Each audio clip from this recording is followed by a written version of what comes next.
लीजिए सुनिए सूर्यकांत त्रिपाठी निराला के लिखे उपन्यास अलका का भाग 11 मेरी यानी समीर गोस्वामी की आवाज में।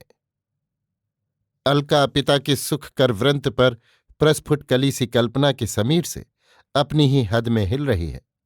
सरोवर के वक्ष पर फलित एक किरण उसके नवीन जीवन की चपलता। ज्ञान में भी नहीं जानती, जीवन का ऋतुराज तन्वी को कुछ प्रथुल कर उसमें मधुसुरभि भर अपलक ज्योति से सजाकर कब दृष्टि से ओझल हो गया। ऐसी सुघर सांचे में ढली वाणी की वीणा बन गया कि कोई भी मनुष्य उसे देखकर क्षण भर चकित हो सोचे, ऐसी छवि उम्र भर कभी नहीं देखी। इतना जादू, जैसे जागरण के बाद स्वप्न स्मृति सदा पलकों पर। विस्मृति की सलील सलिल राशि से उठी हुई भूली परी एकाएक रूप में निखर कर सामने खड़ी हो गई हो। प्रातः रश्मि सी पृथ्वी की पलकें ज्योति स्नान करती हुई मनुष्यों के परिचय को सूक्ष्मतम किरण तंतुओं से गूंथती हुई जग के जीवों को एक ही ज्योतिर्मय हार कर किशंकु के देह की डाल जैसे पुष्पांशुक से ढक गई है। वो स्वयं कोई कारण नहीं खोज पाती, वो इतनी असाधारण क्यों हो गई।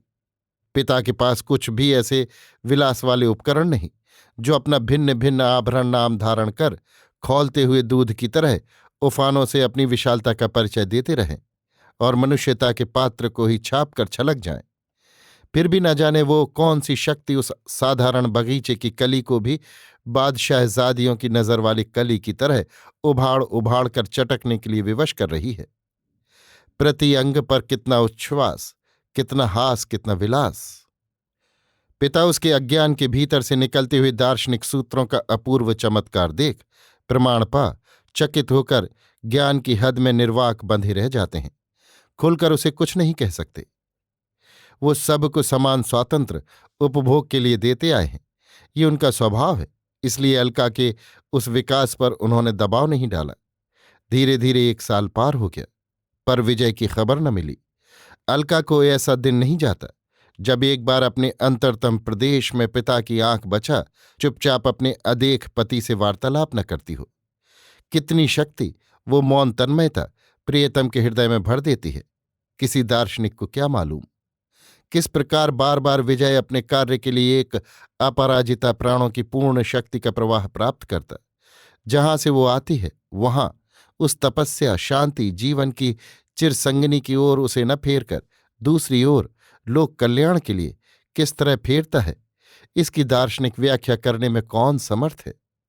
जिस अलका द्वारा अज्ञात इंगितों से विजय को सत्य प्रेम का ये बल प्राप्त होता है, उसी अलका को अपने हृदय के श्रुति कल्पित कलंक भावना से विजय क्या विष अज्ञात भाव से दे रहा है।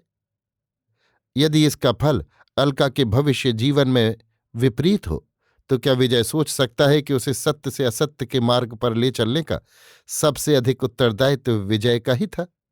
संसार के किसी भी प्रश्न का यथार्थ उत्तर नहीं मिला, देवता भी उतर कर नहीं दे सकते। सावित्री पहले 2-3 महीने तक रही, फिर बालिकाओं के शिक्षा क्रम में बाधा पड़ रही होगी सोचकर गांव चली गई। पिता और अलका को तकलीफ होने के विचार से एक चतुर्दासी देख रेख के लिए और एक ब्राह्मण भेज दिया। अलका पढ़ रही थी, दैनिक गृह कर्म उससे कराना उसने अनुचित समझा। अलका के रहन सहन में सावित्री के स्वभाव का पूरा प्रभाव पड़ा। ऐसी पढ़ी हुई कुशल विदुषी की तरफ उसके कार्यकलाप से अलका का विद्यार्थी मन आप खिंच गया, चुंबक की ओर लोहे की कमजोर सुई की तरह। सावित्री कभी श्रृंगार नहीं करती, सुहाग का एक भी चिन्ह नहीं धारण करती। इस संबंध में एक रोज अलका से उसने कहा था, सुहाग प्राणों का विषय है, किसी चिन्ह का धारण उसे धवल नहीं करता। दागे हुए साण या कंपनी विशेष के घोड़ों की तरह किसी देवता या पुरुष के नाम चढ़ जाने की मुहर लगाकर फिरना स्त्रियों के लिए सम्मानजनक कदापि नहीं। सावित्री सिंदूर, टिकुली, चूड़ी आदि कभी नहीं पहनती, पर उसके हृदय में अपने पति के प्रति अपार प्रेम है। अलका पर इसका प्रभाव पड़ा। कुछ ही समय में सत्य इसे भी जंचने लगा। बिना किसी भूषण के अलका हल्की रहने लगी, मन पावन चिंतन में स्वस्थ रहा। स्नेह शंकर अलका को पढ़ाते और साथ लेकर लखनऊ के दर्शनीय स्थान दिखा लाते हैं। नाटक, सिनेमा और कभी कभी मित्रों के मकान भी अलका साथ जाती है। एक एक उद्देश्य का सभी को नशा रहता है। पुस्तकें लिखना और अलका को एक बार ज्ञान में प्रतिष्ठित करके देखना, यही दो स्नेह शंकर के सम्मिलित उद्देश्य है। कुछ पढ़ी लिखी अलका पहले से ही थी, अब परिश्रम कर पिता की योग्य उत्तराधिकारिणी होने चली। स्नेह शंकर अंग्रेजी भी सामयिक प्रधान भाषा जानकर पढ़ाते थे। नाटक, सिनेमा आदि बहुत से ऐसे थे जिनके प्रति स्नेह शंकर की अपनी कोई प्रेरणा न थी। खासकर हिंदी उर्दू में तो एक भी नाटक सिनेमा उन्हें पसंद नहीं आया। वो जैसा चाहते थे, जनता की चाह उससे बहुत पीछे थी। वो केवल 2-3 घंटे में एक सचित्र पुस्तक पढ़ा देने, सामाजिक रुचि की आलोचना कर अलका की दृष्टि को समय अनुकूल तथा मार्जित कर लेने के विचार से नाटक, सिनेमा आदि देखने जाते थे। ज्यों ज्यों शिक्षा गहन हो चली, त्यों त्यों अलका के विचारों में उन्हें फूलों से फल का निश्चय होने लगा। अलका का मन कलरव से अलग, आकाश की तरह जीव जग से ऊपर रहने लगा।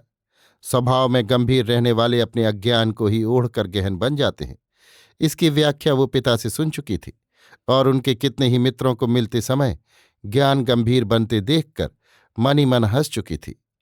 उसकी तमाम क्रीड़ाओं में हृदय से स्वच्छ होठों पर आई मधुर ब्रीड़ा पढ़ पढ़कर स्नेह शंकर अपने उद्देश्य में स्थिर होने लगे। विचार, वय, क्रम पिता तथा दीदी की मुहर से प्रतिदिन वो स्पष्टतर छप छप कर निकलने लगी।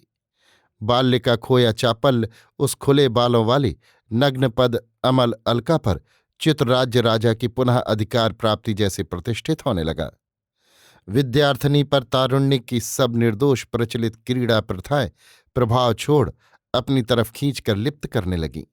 टेनिस का गेंद ले उछालती दौड़ती पकड़ती हुई छत तथा भीतर मकान का आसमान सुखद कलरवों से समुद्वेल करती, हंसती आंचल उड़ाती हुई पिता की बगल में हांफती थक कर बैठ जाती है। पिता स्नेह की दृष्टि से देखकर जनाने उस छोटे से बगीचे में दौड़कर स्वास्थ्य ठीक रखने को उत्साह देते हैं। स्नेह शंकर की कुमारी यही अलका कभी भावावेश में विजय की प्यारी मानसिक शोभा बनकर छत पर सांध्य सूर्य किरण की कृष्णता देख उनसे नजर मिला, जैसे उन्हीं के साथ कहीं किसी खोज में अस्त हो रही हो। शांत संयत निष्पात पलकों से निष्पन्द खड़ी हुई केवल शून्य की थाह सी लेती कहाँ डूब कर चली जाती है। आंचल सिर से खुलकर गिर गया, बाल उड़ उड़कर गाल वक्ष पर आ गए। वो उसी अपरिचित ध्यान में तन्मय है। किरणें उससे विदा होकर चली गईं। धरा को अंधेरे ने उसी के हृदय की तरह ढक लिया। पृथ्वी का ताप आकाश की पलकों से अदृश्य शिशिर के आंसू बन बनकर प्रतिदान में प्रिया का हृदय सिक्त करने लगा। पर उसे उसके प्रिय की मौन प्रेरणा किस रूप में मिली वो नहीं जानती। डूबकर शून्य गहवर से बाहर निकल भीतर हृदय का जैसा अपने चारों ओर अंधकार देख धीरे धीरे छत से नीचे उतर आती है। कभी कभी किसी किसी दिन देर हो जाती है। पिता बुला भेजते हैं। दासी आकर देखती, अलका छत की चार दीवारी पकड़े चिंता में कहीं अंतर्धान है। दासी हिलाकर बुलाती है, तब होश में आ डर कर नहीं जानती क्यों अपराध की दृष्टि से पिता को देखती हुई पलके झुका किताब ले पढ़ने बैठती है। स्नेह शंकर हंस देते हैं। अलका का शून्य पवित्र वात्सल्य रस से पूर्ण हो जाता है। पिता मर्म पर दृष्टि रख पूछते हैं, आज तू गंभीर है? अर्थ समझ पुत्री आंसुओं में हंस देती है। दुख के प्रतिघात से पिता भी दुखी हो जाते हैं।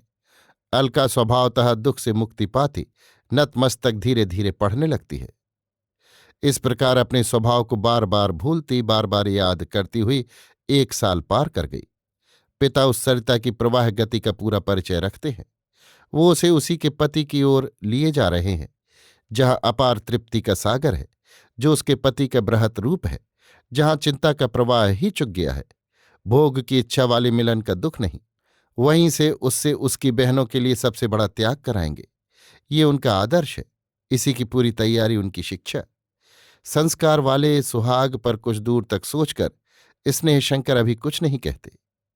जानते हैं ये छोटा, ये 2 प्रेमियों का गले गले लगना अपने महत्व में बड़े से छोटा कभी नहीं, केवल वियोग दुखप्रद है, इसलिए ज्ञान की दृष्टि से अनित्य। आज थिएटर जाने की बात है। कलकत्ते का कोरिथियन थिएटर उत्तर भारत का सफर करता हुआ लखनऊ आया है। स्नेह शंकर के मित्र लखनऊ के सहायक डिप्टी कमिश्नर पंडित ज्ञान प्रकाश और उनकी पत्नी भी जाएंगी। स्नेहशंकर और ज्ञान प्रकाश की इधर कुछ दिनों से घनिष्ठ मैत्री है। पहले परिचय था। ज्ञान प्रकाश दार्शनिक तो बहुत अच्छे नहीं, पर आर्य समाजी होने के कारण वैदिक साहित्य पर पूरी भक्ति रखते हैं। वो सिद्ध नहीं कर सकते, पर वेद अपौरुषेय है, इस पर उनका विश्वास दृढ़ है। रोज हवन करते हैं। एक बार किसी अखबार में लिखा था, आजकल आग में घी फूंकना बेवकूफी है, जब घी खाने को नहीं मिलता। आक्षेप करने वाली एक लेखिका थी, नाम सावित्री था। इन्हें ये लेख आर्य धर्म के विरुद्ध मालूम दिया।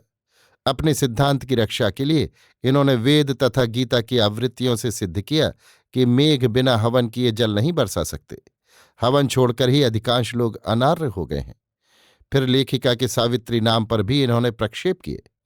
यद्यपि सरकारी नौकरी के मैदान में वाद विवाद पर इतना बढ़ना हानिकारक था। बात यहीं से नहीं खत्म हुई। लेखिका सावित्री ने युक्तियों और प्रमाणों की पुट दे देकर हवन करना 16वां आने बेवकूफी फिर साबित किया। लिखा, सूर्य द्वारा समुद्र के विशाल कुंड से अविरत जल जला जलाकर जो प्रकृति पानी बरसाती है, वो नकलचियों के घृत हवन की अपेक्षा नहीं करती।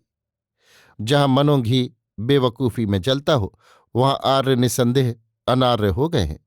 वो घी और यव गरीबों के पेट के अग्निकुंड में जलकर उनकी नसों में रक्त तथा जीवनी शक्ति संचित करके ही यज्ञ की सर्वोच्च व्याख्या से सार्थक होगा। जहां लाखों टन जले कोयले का धुआं वायुमंडल में जहर भर रहा हो, वहां मामूली संख्या के आर्य समाजी तोले तोले घी फूंककर वायुमंडल शुद्ध कर देंगे। प्रकृति ने इसे पवित्र करने के कार्य में पहले से हवा को लगा रखा है। वो बह बहकर धुएं का जहर जल की धारा की तरह फटकारती साफ करती रहती है, आदि आदि। जवाब देखकर डिप्टी कमिश्नर साहब का रंग उड़ गया। बात लाजवाब थी, पर स्वामी जी, जिन्होंने डूबते हुए देश के हाथों बय की तरह वेदों को रखा, हवन करने को आह्वान किया, वो बगैर गहरे बैठे मतलब समझे ही ऐसे करने को कह गए हैं। उनके तेजस्वी मन को विश्वास न हुआ। उन दिनों स्नेहशंकर लखनऊ में ही रहते थे। इनके पास इस लेख का उचित उत्तर लिखवाने आए। डिप्टी कमिश्नर साहब को इनके ज्ञान पर पूरा विश्वास था। लेख और नाम देखकर स्नेहशंकर हंसे। कमिश्नर साहब से कहा, ये तो घर ही की बहू है। परिचय दिया। कहा, आपने ठीक लिखा है। ऋषियों ने इन कर्मों का प्रतिपादन बड़े बड़े ज्ञान के आश्रय से किया है। कमिश्नर साहब प्रसन्न हो मार्मिक उच्छ्वसित आंखों से देखकर बोले, वही तो मैंने कहा, बिल्कुल तख्ता उलट देना चाहती हैं। लेकिन आपके घर में नास्तिक और स्त्री? कुछ नहीं, लड़कपन है। स्नेहशंकर मुस्कुराए, बोले, आपसे क्या कहूं, आप ऐसी आलोचना का उत्तर ही न दें, उपेक्षा कर जाएं। डिप्टी कमिश्नर साहब प्रसन्न होकर चले गए। अलका बैठी हुई आंखें नीचे किए मुस्कुरा रही थी। उनके चले जाने पर पिता से पूछा, आपने इन्हें कैसी सलाह दी? ये तो दुनिया है। स्नेहशंकर बोले, जो जैसी खुराक का आदी है, वो वैसी ही खुराक पाने पर प्रसन्न होता है। इनका जिधर रुख था, उधर हमने इन्हें 4 कदम बढ़ा दिए। अब मजे में पाव भर घी हवन कुंड में रोज फूंक कर गरीबों के मुंह राख झोंकते रहें। साश्यर अलका अपने अद्भुत पिता की ओर ताकती रह गई। दूसरे दिन अलका को साथ लेकर स्नेहशंकर भी डिप्टी कमिश्नर साहब के घर गए। इस तरह आना जाना लगा रहा। आज थिएटर जाने का निश्चय था। पहले से 4 सीटें रिजर्व करा ली गई थी। शाम का भोजन समाप्त करके डिप्टी कमिश्नर साहब अपनी धर्मपत्नी के साथ स्नेहशंकर और अलका को ले जाने के लिए खूब सज कर आए। वे तैयार थे। सब लोग बैठ गए। अभी आप सुन रहे थे सूर्यकांत त्रिपाठी निराला के लिखे उपन्यास अलका का भाग 11, मेरी यानी समीर गोस्वामी की आवाज में।